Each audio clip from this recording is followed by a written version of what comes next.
Welcome to the show of Leaders in Health. Today I'm going to introduce a very important, interesting personality who played a very important role in prevention and promotion of various infectious diseases such as polio, measles and HIV/AIDS. He was the chairman of India Expert Advisory Group for Polio Eradication. He was the chairman for National Technical Advisory Group for Immunization, and he is currently the chairman for a measles elimination program as well. He has published more than 400 peer-reviewed journal articles, and yes, I'm talking about Professor Jacob John. Let me welcome to Professor Jacob John. Can you just tell us about your background, where you born, where did you do your schooling? I was born in a small town in Kerala. My parents had migrated to Alve because of my father's employment in a college. He was teaching English in the Union Christian College in Alve. That's where I went to college also. My brothers and sisters all studied there. So I was born in that town, and I went to the local government primary school up to class 5, then moved on to a middle and high school.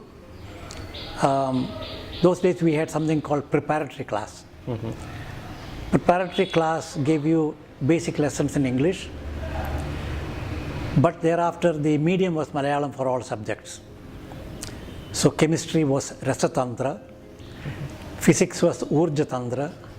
Like that we learned everything in Malayalam up to those days it was called 6th form.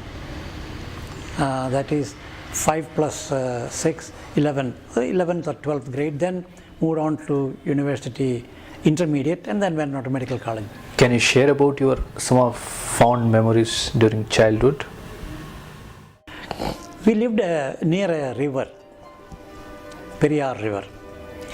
So during our childhood, quite regularly, say 6:30 p.m., 7 p.m. Why? Because women will also be coming into the river. So it will be, dusk could be the best time. And we all get into the river and we keep chatting away. Water would be deep enough for us to stand or sit. If you go towards the center of the river, it will be deeper. So we all learn how to swim. This used to be a regular feature.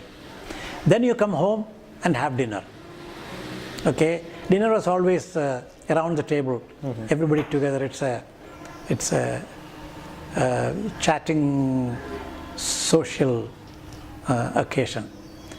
I used to climb a lot of trees because we had a lot of trees, guava trees and mango trees and Coconut. yeah, cashew.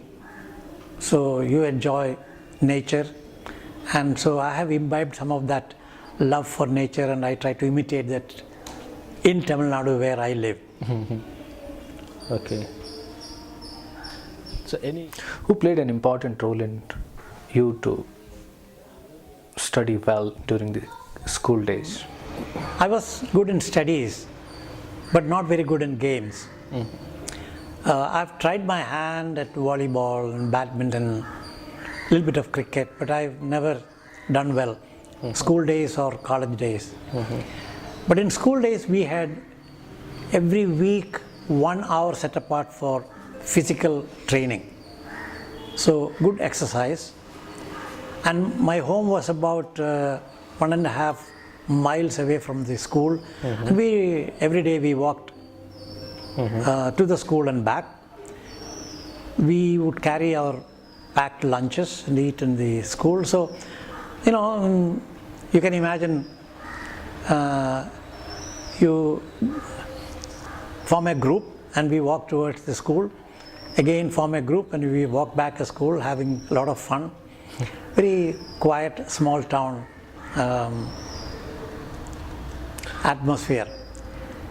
The first time I saw ice was when we had to cross a railway track, and I think I was about 10 years of age when from the train, I think it was army contingent, through ice out. Maybe they had ice for keeping their drinks cool. So that's the first time I saw ice. The first time I had an ice cream, I probably was 12 years of age. Okay. So ice and ice cream, refrigerators and all were not at all known around there those days. On our street, our house is the first one who got electric connection, because street lights could be established only if there was a street line. A street line could come along our lane only if some house wanted electricity. So that's how we got electricity for the first time. In primary school and all that, I learned with a kerosene lamp with a shade, and so. How do you cherish those moments? Oh yes, I mean that's romantic. At night you look out and you see fireflies, and the streets are, people walk, and you bundle a few twigs, light it, and you carry that with you when you walk. So, okay. So you see some light. What are you afraid of? We are afraid only of snakes. No thieves, no mugging, no law and order problem. When the Second World War time, I remember all the street lights had to be covered with a metal cone, so that light will come only down to the earth. That is to prevent identifying urban communities from the air. Anyway, these are all very, very skimpy memories of those days. School was always fun. Fun particularly because I always used to get good marks. Correct. My skill was very simple. Correct. Listen extremely careful to all that teachers say, and take notes. Okay. So if you listen carefully, the teacher actually says all that you need to know. Mostly. You don't need to go back and read or do much homework. Yeah. If you can, again, I used to learn more than the information content, the Correct. concepts and the principles. Okay. So with this you can always construct the additional information that you wanted. Anyway, it's some kind of a technique that I developed, and I probably developed it from my older siblings or my parents. I can't remember how I learned it, but this is my technique. So your brothers were also good in studies? All of them were very good in studies. Maybe all because- toppers in their classes, in almost all subjects. Maybe your father was very educationist, so Yeah, he was educational, but he never pushed us, or he never. We could always go and ask doubts. But they never pushed us, and so it's just an academic atmosphere. Discussions would be based on information, so that helps. Can you explain us about your transition from the school to the college? School to college was not too different, because from where our house was, you go to the right, you go to the school, you go to the left, you go to the college. It is going to the college is the first time when I began wearing footwear. Okay. In school, nobody wore footwear. Only in the scouting movement, Boy Scouts wore canvas shoes.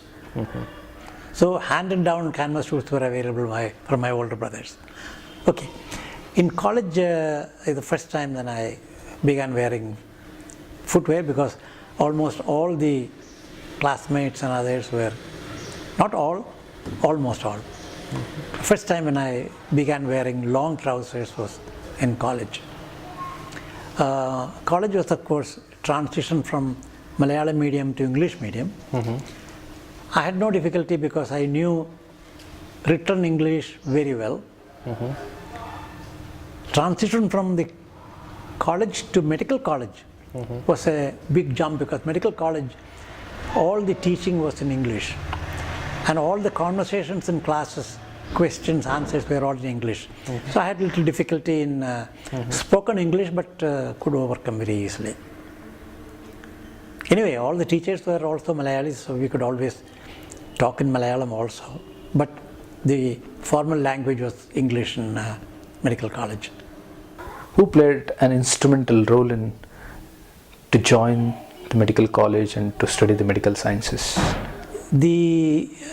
I had kind of a dream to become a doctor from the time I was maybe 10, 11, 12 years of age. Those were the post or the independent struggle, post-independence. We were all in the street shouting Bharat Mata Ki Jai, Inkulab, Zindabad and all that, without too many strikes in the school. So in that period, learning Hindi was kind of a patriotic, symbolic act. A lot of children would go and take Hindi tuition from a Hindi master. No Hindi in the school. Hindi came later, but not when I was that young. So I did a Prathamik exam. I was first in Kerala state for Prathamik exam. I did not pursue that because other studies had to be given priority. But my Hindi teacher was a very lean and lanky person. And my oldest brother, who was prone to pulling legs of younger brothers and being, what can I say, sarcastic or he used to frighten me saying that Hindi teacher has tuberculosis and that I am sure to get tuberculosis when I grow up. So I used to think about it at night, worry about it, and TB, of course, those days meant death. TB was a death sentence. I'm talking about 1940s. The first anti-TB drugs were developed only in mid-40s, became popular only in mid-50s.